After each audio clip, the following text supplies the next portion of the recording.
Important topic RT act 2009। RT act क्या है? Right to education act. ये किसके लिए है? 6 to 14 एज चाइल्ड के लिए फ्री एंड कंपल्सरी एजुकेशन।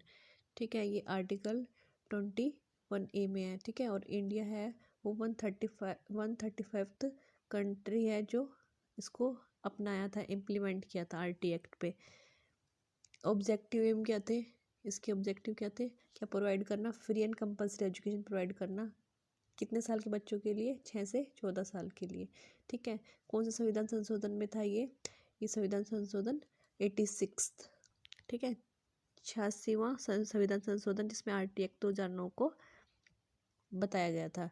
इसमें राज्यसभा ने मंजूरी कब दी थी? 20 जुलाई 2009 को, और लोकसभा ने 4 अगस्त 2009 को। प्रेसिडेंट ने सिग्नेचर कब किए थे? 26 अगस्त 2009 को। ठीक है, और प्रेसिडेंट कौन थे उस टाइम? श्रीमती प्रतिभा सिंह पाटिल। पीएम कौन थे?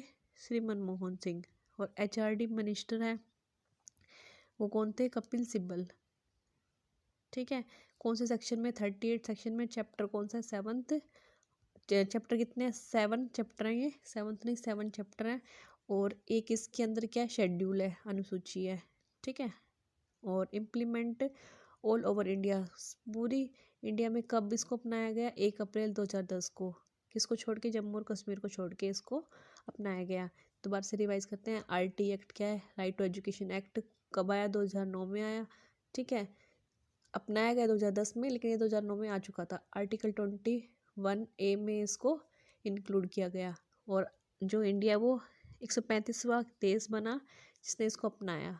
और राइट टू एजुकेशन एक्ट जो है उसका मेन ऑब्जेक्टिव एम क्या था? Free and compulsory education for 6 to 14 year child. Child का मतलब जिसमें लड़का भी है लड़की भी है। ठीक है, और राज्यसभा ने कब अपनाया? 20 जुलाई 2009 को। लोकसभा ने 4 अगस्त 2009 को। और प्रेसिडेंट ने सिग्नेचर कब की? 26 अगस्त 2009 को।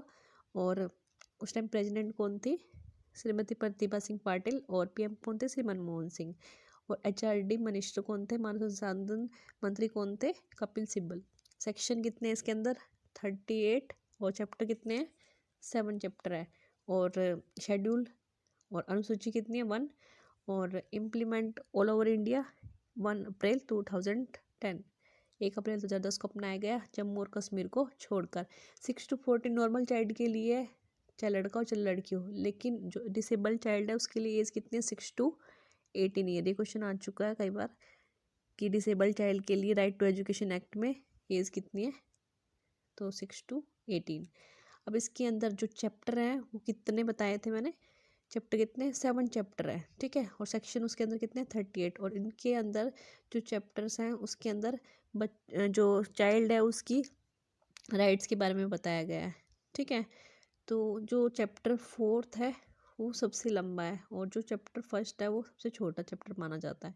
ठीक है, तो जो चैप्टर 1 है उसके अंदर 2 ही धाराएं, सेक्शन 1 और सेक्शन 2।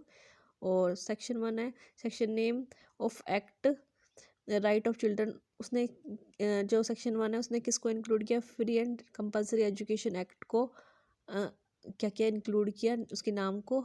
और ये वैदिक स्कूल और जो मदरसा स्कूल है, क्रिश्चियन स्कूल है, इन पे अप्लाई नहीं होता। ये सिर्फ जो नॉर्मल स्कूल्स हैं, केवी स्कूल हैं, नवोदय स्कूल हैं, या जो हमारे स्टेट गवर्नमेंट के स्कूल हैं, इन पे अप्लाई होता है। उसके बाद है सेक्शन 2। सेक्शन 2 में क्या? Children mean 6 to 14 every boy या गर्ल। इसमें विकर सेक्शन 6 to 14 की बात की गई। चिल्ड्रन का मतलब बताया गया कि 6 से 14 साल के बच्चे हैं। और दूसरा क्या बताया गया? विकर सेक्शन है उनके बारे में बताया गया कि विकर सेक्शन है उनको भी इंक्लूड किया जाएगा। ठीक है, विकर सेक्शन के चाइल्ड को भी इंक्लूड किया जाएगा। फ्री टू कंपल्सरी एजुकेशन दी जाएगी। और एलिमेंट्री एजुकेशन की बात की जिसमें 1 to 8th क्लास की एजुकेशन की बात हुई। डिसएडवांटेज चाइल्ड है जो किसी तरह से स्कूल नहीं आ पा रहा है। ठीक है, जो नेशनल कमीशन है उसने चाइल्ड प्रोटेक्शन की बात भी इसी धारा के अंदर की। अब शिक्षा है वो 3 तरह की, प्रारंभिक, मध्य शिक्षा और उच्च शिक्षा। तो एलिमेंट्री जो है वो कितनी क्लास तक होगी? 1st to 8th तक।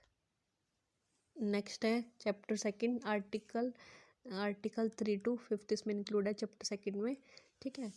और चैप्टर सेकंड में क्या क्या बात की गई, आर्टिकल थर्ड में right to education 6 to 14 year child के लिए उसके राइट की बात की गई। उसके बाद है आर्टिकल फोर्थ में एक बच्चे की एज के अकॉर्डिंग उसको उसी क्लास में एडमिट किया जाए, जैसे कि 10 ईयर चाइल्ड है तो वो 5th क्लास में होना चाहिए, ठीक है। और आर्टिकल 5 में मोस्ट इम्पोर्टेंट है ट्रांसफ़र, अगर वो बच्चा स्कूल छोड़ के जाता है तो उसको तुरंत ट्रांसफ़र सर्टिफिकेट दिया जाए, ठीक है। चैप्टर थर्ड के अंदर कितने सेक्शन आते हैं, 6 to 11। मोस्ट इम्पोर्टेंट है सेक्शन 6। इसमें जो प्राइमरी स्कूल है उसकी डिस्टेंस 1 किलोमीटर रखी गई और जो अपर प्राइमरी है उसकी जो डिस्टेंस है वो 3 किलोमीटर, ताकि बच्चा आसानी से वहाँ तक पहुँच सके। सेक्शन 7 है स्टेट एंड सेंट्रल गवर्नमेंट का जो वो खर्चा करेगी स्टेट और सेंट्रल गवर्नमेंट, उसका रेशो 60:40 रखा गया। सेक्शन 8 के अंदर जो गवर्नमेंट की ड्यूटीज़ है उनको मेंशन किया गया। सेक्शन 9 में लोकल अथॉरिटी की ड्यूटीज़ को मेंशन किया गया।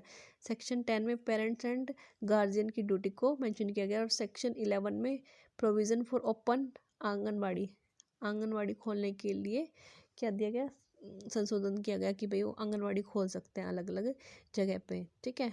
सेक्शन 4 तो बहुत लंबा सेक्शन है और और इसके अंदर 12 से लेके 28 तक क्या है सेक्शन इंक्लूडेड है। सेक्शन 12 क्या कहता है, जो 25% सीट है वो रिजर्व कैटेगरी के लिए सेव रहेगी।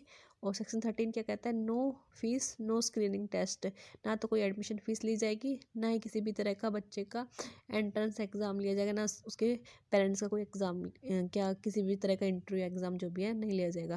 सेक्शन 14 में किसी भी तरह की जो एडमिशन है उसको मना नहीं करी जाएगा, बच्चे का एडमिशन कराया जाएगा, ठीक है।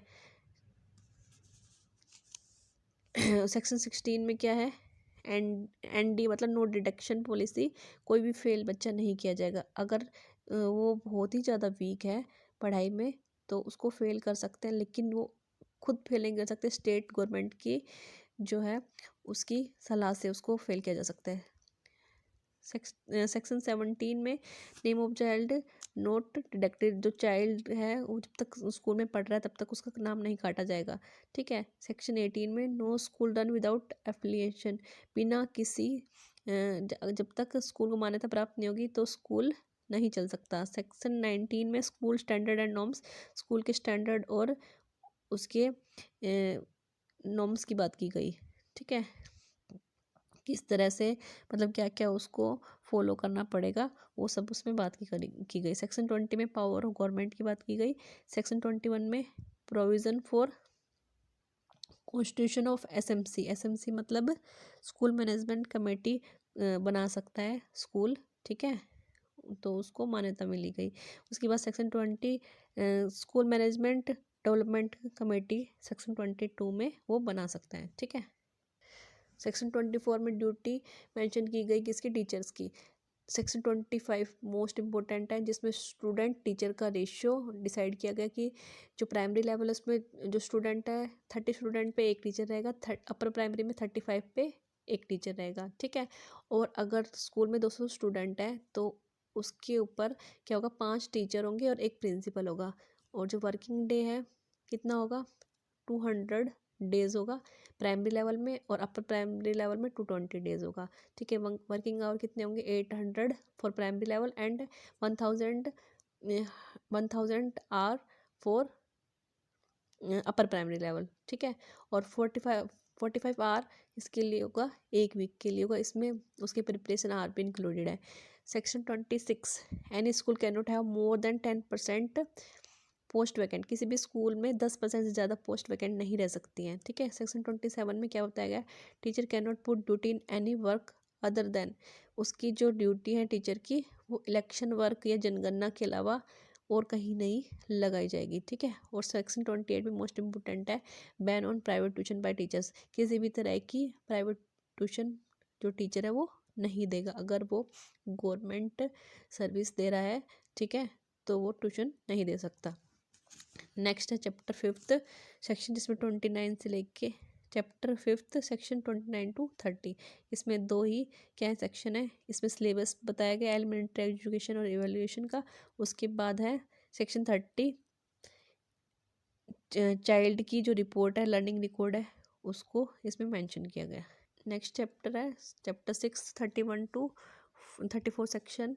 सेक्शन 31 क्या कहता है, mention of state and national child protection commission बनाई गई। ठीक है, इसमें जो चाइल्ड है उसके प्रोटेक्शन की बात की गई कि अगर उसको किसी भी तरह की दिक्कत है तो उसके एरिया में जो शिकायत करने के लिए सेंटर्स जो है वो प्रोवाइड किए जाएंगे। ठीक है, वो अपनी कंप्लेन कर सकता है, अपनी बात बता सकता है।